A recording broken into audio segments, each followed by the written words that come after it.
YS Jaganmohan Reddy గారి పిలుపు మేరకు కూడా రైతన్నలకు అండగా కూడా అనంతపూర్ జిల్లాలో జిల్లా పరిషత్ కార్యాలయం నుంచి కలెక్టరేట్ వరకు కూడా ర్యాలీ చేపట్టి కలెక్టర్ గారికి వినతి పత్రం అందించడం జరిగింది.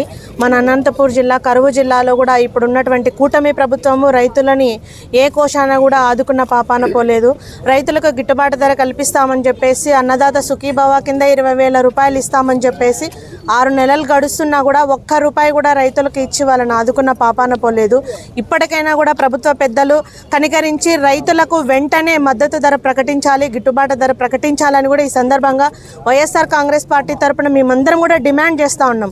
ఎందుకంటే జగనన్న ముఖ్యమంత్రిగా ఉన్నప్పుడు రైతుల కోసం అండగా నిలిచారు. పంట నష్టం జరిగితేనో వర్షాల వల్ల నష్టం జరిగితేనో రైతులను పెద్ద మనసుతో ఆదుకొని 3,000 రూపాయలకు బస్తా ధాన్యాన్ని కొనుగోలు చేసి రైతులకు అండగా నిలిచారు. రైతు భరోసా కేంద్రాలు ఏర్పాటు చేసి రైతు భరోసా కింద 13,500 రూపాయలు ఇచ్చి రైతులకు ఇన్పుట్ సబ్సిడీ ఇచ్చారు, ఇన్సూరెన్స్ ఇచ్చి రైతులకు అండగా నిలిచారు. కూటమి ప్రభుత్వం ఏమో అధికారంలోకి వచ్చినప్పుడు మీ వస్తారనగా ఆ సూపర్ 6 అనే అబద్ధపు హామీలు ఇచ్చి అధికారంలో వచ్చి 6 నెలలు గడుస్తున్నా కూడా పేద ప్రజలను ఆదుకోలేదు, మహిళలకు ఇచ్చినటువంటి హామీలు నెరవేర్చలేదు.